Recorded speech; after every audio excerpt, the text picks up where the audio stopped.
Hello, my name is Dr. Marion Carroll, and we will be talking about acids and bases in Chapter 4 in our Organic and Biological Chemistry course for pre-nursing students here at Dillard University in New Orleans. We're going to be talking about acids, particularly Lewis acids, and bases, and also Bronsted acids and bases. Okay, so first we're going to begin with the definition and an example or two of what each of these types of acids and bases are. So as we'll begin with Lewis acid, and a simple definition for Lewis acid is a electron acceptor. Alright, we can take electrons from oxygen. If oxygen is in the hydroxyl form, okay, we have 3 unpaired unpaired electron, and 1 pair can be donated to a hydrogen, okay, which is electron poor. So hydrogen will be acting as the acid, the Lewis acid, because it's going to accept the electrons from the hydroxyl group. Okay, so when it does that, we form a bond between oxygen and hydrogen, and as a result we get water. So the Lewis acid is the acceptor of electrons, and that makes our hydrogen ion here the acceptor. And so in contrast, a Lewis base is therefore an electron donor. Okay, and so obviously from our previous example, what would be the electron donor? That would be the hydroxyl group, which takes these electrons. I should try to distinguish that from the oxygen. I'm circling these electrons. These electrons will be donated to the hydrogen. Okay, another example of a Lewis acid base combination is the formation of a very important acid called carbonic acid. Okay. Carbonic acid is very important in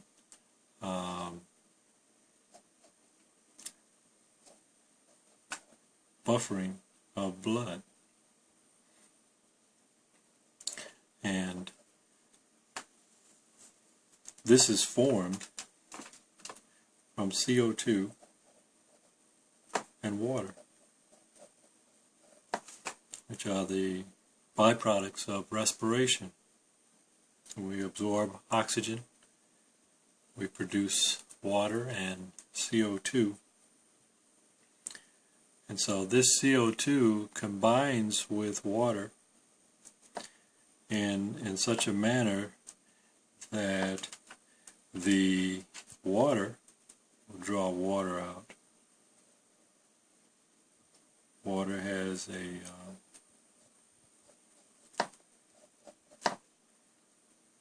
structure. There's 2 unpaired shared of electrons like this,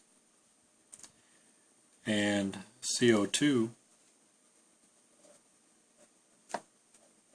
2 oxygens and a carbon, and because of the dipole moment here, we have negative charges on either side of this carbon dioxide. Oh, I'm sorry, you can't see that. All right. We have negative charges on either side of this carbon dioxide, which gives us a positive, a partial positive charge on that carbon. So as a result, the electrons from water will be attracted to this carbon center. And so the water here is acting as the donor. Alright, and as the donor, it is the Lewis base. And of course, this carbon is acting as the acceptor. And so the carbon dioxide is the Lewis acid. Okay, and so this combination will give us CO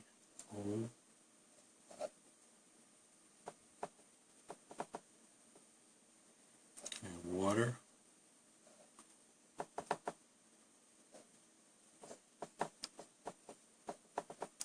will give us this structure, which is the same as that structure there.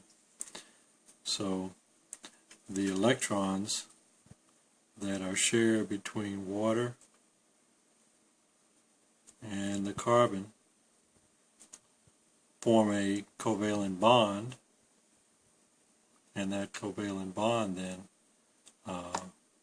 forms the carbonic acid.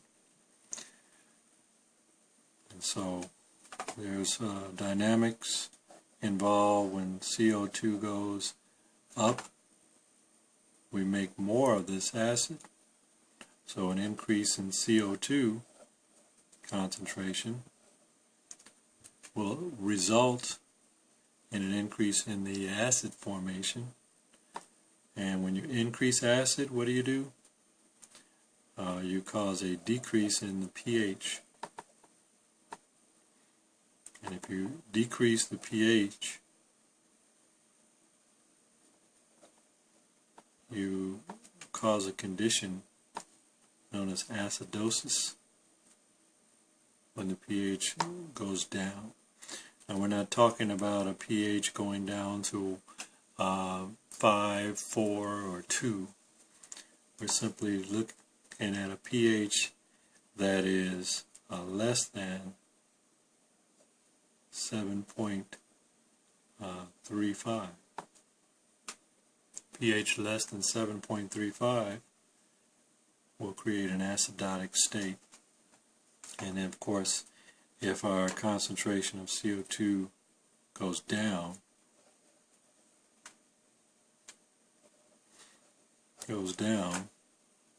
we are reducing the formation of this carbonic acid and causing the pH to gradually increase until we reach a pH that's greater than 7.45.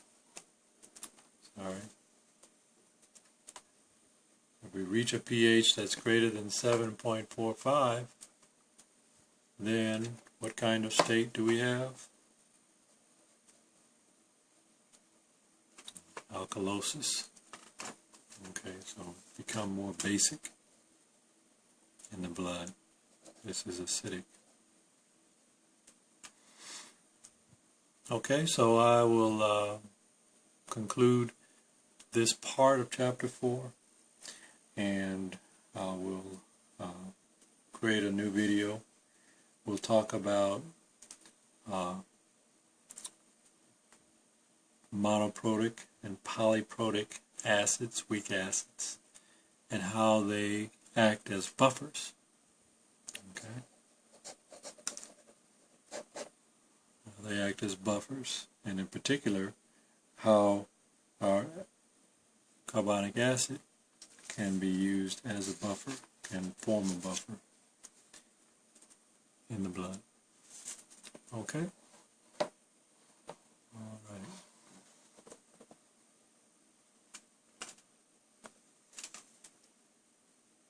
We'll talk again.